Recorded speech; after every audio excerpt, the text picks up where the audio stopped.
So I'm Vincent, as I was introduced by Sam, and I'm a market research, brand and insight consultant. I've been working in the market research industry for about 20 years, but I've been working with the student room for the last 2 years. And so what I'm going to talk to you about is how we access the student room community for a more formal approach to market insight. We invite people to take part on a platform where they choose to be, and I think this is really important. It's where they're already engaging in dialogue, and effectively we just carry on that conversation, but we do it through formal market research. We've done research with the student room community, and the thing that comes across really strongly is there's a really strong affinity, warmth and sense of ownership towards the student room. Sorry, I've got a slightly croaky voice. They're quite opinionated about the student room. They have clear expectations of it and how it will behave. And what we try to do through market research is behave in a similar way. So we think about the language we use and we think about the approach we take. We found that we can target different types of respondents really effectively. It's quite exciting sort of looking at such a huge community and wanting to pinpoint different types of people. And we found that response is really swift and engaged. We did a project a couple of years ago which was quite involved. It was quite a long questionnaire. And when it got to the end of it, they had open-ended questions and questions that weren't compulsory, and they were still really keen to provide feedback. So they get quite engaged and quite excited about helping, and that's a really nice thing from a research point of view. And we undertake both qualitative and quantitative research and have done so over the last 2 years. And what we thought would be really useful is to actually talk you through a recent piece of work that we've done. We did the analysis and reporting for Student Room's option survey for the last 2 years, and it's just hot off the press, and obviously you'll be able to take that away with you at the end of today. And although that's not necessarily relevant to everybody in the room, we thought it was a really good example of showing how we do quantitative research with the student room, and the example of the type of insights that we can get from it. So, option survey is in its 6th year. It's an online quant self-completion survey. It has 95 questions, so it's quite a big questionnaire, but not all the respondents complete every question. They're very well rooted, so they only complete the questions that are relevant to them. It targets prospective and current students, so it's a really diverse group of people. And we capture lots of factors in the classification questions around things like gender and ethnicity, UK location, and parental experience at university and physical ill status. And we do lots of additional analysis around those last two to identify widening participation students and also the differences between them and other students. So I'm just going to go through some of the insights we got from this year. It's a much larger piece of work. There's a lot behind it. But we're going to start with parents. So parents and family are key influencers throughout, which is understandable, and that was regardless of pathway. So that was whether or not they went straight into employment, whether they went into an apprenticeship or into higher education. But also beyond higher education into graduate employment, that parents and family members are the most common source of job application advice, and much more so than school teachers, careers advisors and friends. And I think this is really interesting that if you don't have a background of where your parents went to university, you're still going back to parents, you still go back to parents for their advice about your choices and decisions, where your parents might be less informed than people whose parents did go to university. The teachers and careers advisors were highly influential in year 11, but they seemed to drop off towards year 13. And parents and family members are more likely to influence choice than teachers. We found that family background can influence pathway choices, which is unsurprising, but in 2017 we did some additional analysis of the options survey for an event that we run with the Market Research Society, where we looked at lots of comparisons between widening participation and non-widening participation students, and we also dovetailed that with research, much wider research that's in the sector. We did a kind of literature review, and it was really good because we saw that it backed up what we were finding, but we added more kind of depth to it. And we found that those from more advantaged backgrounds were much more likely to understand the scope and scale of costs at university. So they were making kind of a decision that was more informed.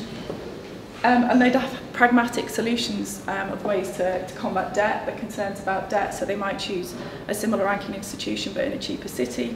Or they'd know that they would definitely need part-time work to supplement their income. But we found that those from less advantaged backgrounds were much more likely to be really concerned about debt. And they would make bigger decisions to mitigate costs. You know, so a big decision would be to go to live at home and save all the accommodation costs. Or they might be more likely to choose a university that offered financial support. And I think if you add into that things also around unconditional offers as well, and things that, you know, can kind of tempt people to make a decision that might still be a good decision for them, but it might not be the best decision, and they might have lots of choices, but they might not make the right choices for them. We also found that parents were encouraging a range of options for their children, and not all parents who'd been to university were pushing that route for their children. It seemed that they were sort of suggesting that people looked at wider options. There's lots of things that people can do now. We found the highest proportion of prospective apprentices said a parent had the biggest influence on their pathway choice, and it increased for those parents who've both been to university. But I'd be really interested in how many parents in those situations are encouraging people to consider apprenticeships, but when it gets to actual decision point, people are still more likely to take a traditional approach and one that's more confirmed and they know that it's kind of okay. Parents were not influencing the choice not to go to university necessarily. That tended to be more about concerns, financial concerns. And a third felt they could go back to university and study later if they needed to. And I think there's little hints coming through from options where you think it's a really interesting thing to think about for the future, whether they're going to be a group of students who will want to transition back into higher education after having a break at that point, rather than maybe doing it and going into work for a long time, doing it potentially earlier. Because that's quite a confident, you know, that's quite a big group of people who think they could just take a break and see what happens. So we asked them why they were choosing not to go to university. The reasons that they came up with were things that it was too expensive. They want to get on and start earning and they can go back later. And not very relevant to my future career. And again, it almost feels like it's that kind of, is there a group of people that think that university is almost a pause in their career rather than part of their career path? You know, we want to get on, we want to start earning, we want to start just doing things and not necessarily choosing to go into debt, but choosing to start their career. And I think there might be a group of people who, particularly if you're considering a degree that doesn't directly relate to a career, think that maybe, you know, that's a bit of a gap. And that also links into why those were choosing an apprenticeship. They were thinking it was an opportunity to get a job, improved career prospects, and earn money, just literally getting on. It feels like you're getting on with your career. And I think this is really interesting to put these three statistics together. And it's the proportion who agreed strongly or agreed with the following statements: that 63% felt there was a stigma attached to apprenticeships, 56% said they'd be more interested in an apprenticeship if it was run by a top university, and 10% thought that they led to low income employment. And I think what's really interesting is that there was a very low percentage who thought that it led to low income employment, so people are relatively confident that it's going to get them a job, they're going to get on. But the apprenticeships almost need the halo effect of the university brand to sort of give it that credibility, or to say that it has that kind of academic weight to it. And I just really want to look more into what that stigma is and unpick it for the different types of apprenticeships and what it is that's putting people off. You know, does it need more of a story attached to it? If you make a choice that's different to the kind of standard route, you almost need a story to tell. You need to explain why you're doing it, and you need to feel confident that you're doing it. We found there was a predominantly male image associated with apprenticeships, but that's shifted slightly since last year. And interest was higher in Year 11 and Year 13, but that's probably unsurprising because some of those Year 11s will have maybe gone on to apprenticeships. Or maybe people are considering it but they're not choosing it. And if something, there's a real opportunity there that people are considering it and are positive about it, and what is it that's turning them off. There's lots more in the report about STEM. These are just a few things. Progression from GCSE to A-level. They were more likely to be considering STEM if their parents had been to university. Year 11 students more likely to considering STEM at university than 12 and 13, and that's probably partly to do with the fact that they're choosing their options, and then by the time they've gone into 12 and 13 they kind of feel that maybe they can't go back into it. Although interesting, at the moment we're doing a project for university about foundation degrees and things like conversion degrees that can get people back into STEM.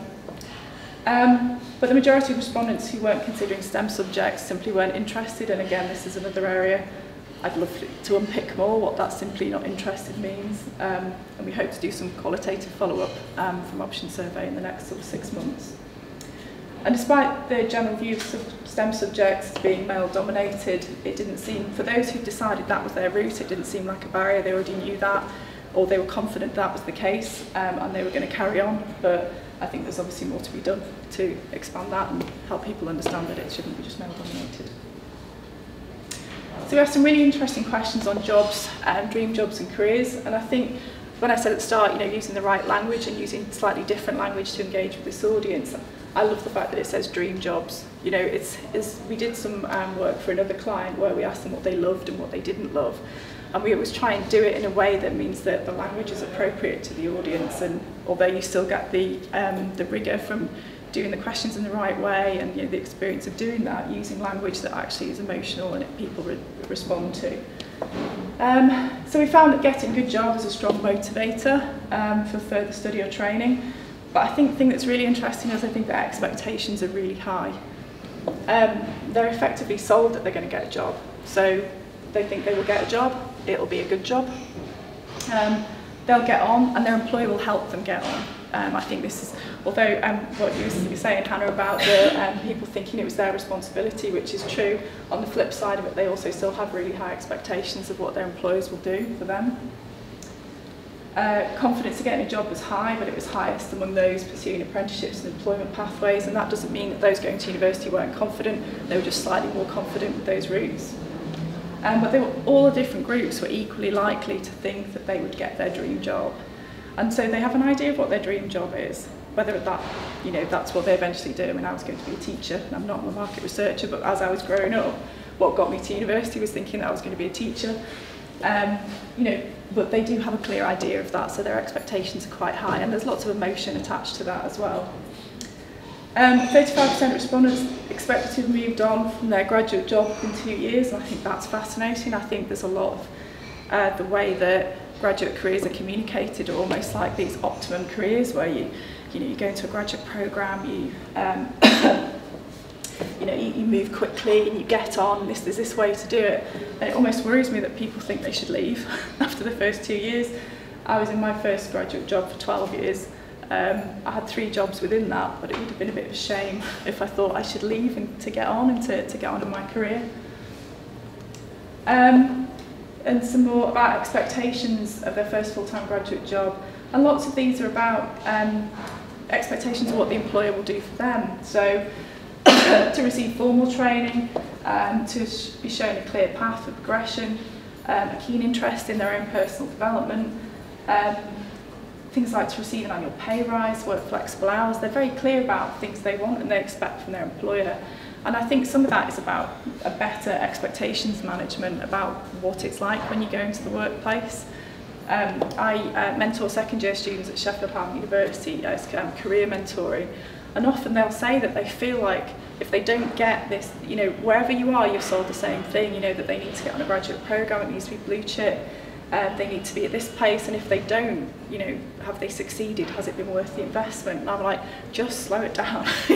You might have to start, you could start in a non-graduate role, but it's your role, your job then to kind of push forward and know that might get you through a glass ceiling.